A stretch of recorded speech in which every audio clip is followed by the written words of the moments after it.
आज आपका टॉपिक है revaluation of assets and liabilities. So be ready, अपनी कॉपी पेन लेके तैयार हो जाइए। आज हम जनरेटी का समुद्र देखेंगे। हम जनरेटी के समुद्र में तैरेंगे। आज जनरेटी क्या होती है, रिवैल्यूएशन अकाउंट क्या होता है, कौन कौन सी जनरेटी पास होती है, इन सभी चीज़ों को हम यहाँ पे देखेंगे।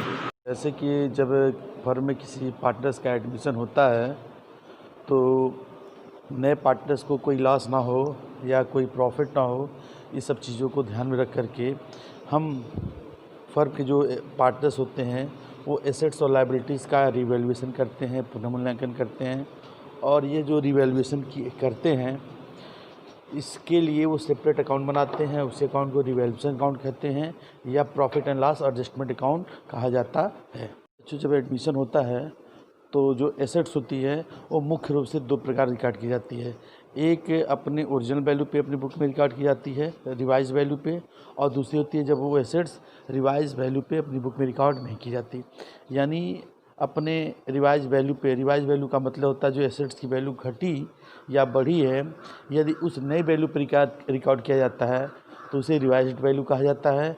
और यदि पुरानी वैल्यू पे ही, बेस अपनी वैल्यू पे ही रिकॉर्ड होती है तो उसे रिवाइज वैल्यू नहीं कहा जाता है। अब यहाँ पे बच्चों बेसिकली हम देखेंगे कि जनरेटी क्या पास होगी। अब देखो, जब किसी एसेट्स की वैल्यू कम होती है या एसेट्स की वैल्यू बढ़ती है, लायबिलिटीज़ की वैल्यू घटती है या लायबिलिटीज़ की वैल्यू बढ़ती है, तो एंट्री पास होती है। सबसे पहले हम बात करते हैं जब कोई एसेट्स और लायबिलिटीज़ जब रिवैल्यूएट की जाती है तो वह अपने रिवाइज वैल्यू पे बुक ऑफ अकाउंट में रिकॉर्ड की जाती है। तो हम उस समय क्या जनरेटी पास करेंगे बच्चों? अगर जो किसी एसेट्स की वैल्यू डिक्रीज होती है, कम होती है, तो जनरेटी पास होगा revaluation account debit to assets account. जो एसेट्स कम हो रही हैं, जितनी वैल्यू से कम हो रही है, कम वाली वैल्यू ही रिकॉर्ड की जाएगी। और यदि एसेट्स की वैल्यू बढ़ रही है तो एंट्री होगी एसेट्स अकाउंट डेबिट। दूसरी एंट्री है, यदि एसेट्स की वैल्यू बढ़ रही है तो एंट्री होगी assets account debit to revaluation account. Assets account debit to revaluation account, इसकी जनरेटी आप लोग पास कर लीजिए। अब बच्चों, अगर जो किसी लायबिलिटीज़ की वैल्यू कम हो रही है, लायबिलिटीज़ की वैल्यू यदि कम हो रही है तो जनरल एंट्री होगी liabilities account debit to revaluation account. Liabilities account debit to revaluation account. और यदि लायबिलिटीज़ की वैल्यू बढ़ती है तो जनरल एंट्री होगी revaluation account debit to liabilities account. ये मैंने जनरेटी लिख करके भेजा है, आप ये चारों जनरेटी वहाँ से मैच करवा लीजिए, देख लीजिए। यदि कोई डाउट हो, कोई समस्या हो तो आप हमसे पूछिए, टेक्स्ट मैसेज से पूछिए। अब बच्चों, पांचवा पॉइंट है, कभी कभी होता क्या है कि क्वेश्चन में कह देता है कि एक लायबिलिटीज़ अचानक जनरेट हो गई या रिकॉर्ड करने से छूट गई, तो ऐसी लायबिलिटीज़ को हम अनरिकॉर्डेड लायबिलिटीज़ कहते हैं। और अगर जो फर्म में ऐसी कोई अनरिकॉर्डेड लायबिलिटीज़ है तो उसको हम अपने फर्म में, अपनी बुक ऑफ अकाउंट में रिकॉर्ड करेंगे। अब लायबिलिटी छूट गई है तो जाहिर सी बात है उसको रिकॉर्ड करना पड़ेगा। तो जनरेटी होगी revaluation account debit, revaluation account debit to unrecorded liabilities account. Narration इसका भी पास करेंगे कि अनरिकॉर्डेड लायबिलिटीज़ को हमने रिकॉर्ड किया।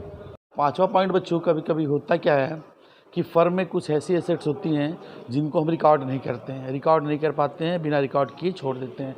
तो अगर जैसी कोई एसेट्स अचानक जनरेट होती है तो उसको भी हम रिकॉर्ड करते हैं और वहाँ पे जनरल एंट्री होगी assets account debit to revaluation account.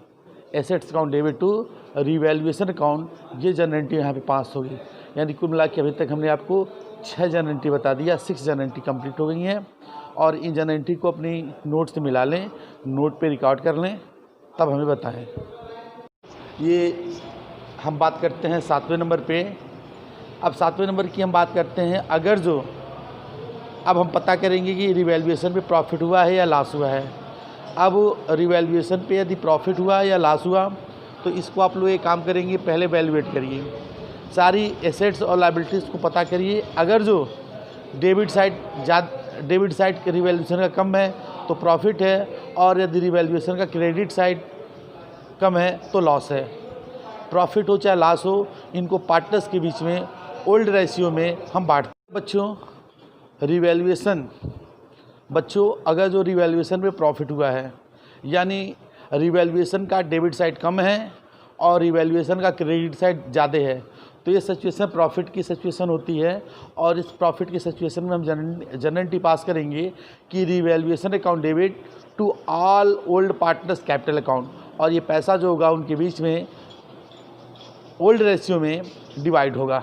ये आप याद कर लें। अगर जो बच्चों उल्टा होता है, जैसे मान लेते हैं कि डेबिट साइड रिवैल्यूएशन अकाउंट का ज़्यादा है और क्रेडिट साइड रिवैल्यूएशन अकाउंट का कम है, तो ये सिचुएशन लॉस को दिखाती है, लॉस को। और इस सिचुएशन में जनरलिटी पास होगी all old partners capital account debit, all old partners capital account debit to revaluation account. और इस प्रकार से हमारा ये जो रिवैल्यूएशन की जनरलिटी होती है वो कंप्लीट हो गई।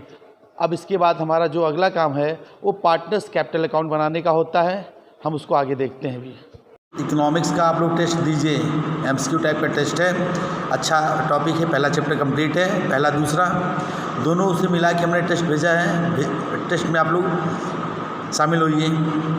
हर क्वेश्चन का मैं आंसर बताऊंगा, पहले आप लोग खुद अपने को जज करिए, फिर मैं आंसर आपको बताऊंगा, श्योर आंसर बताऊंगा।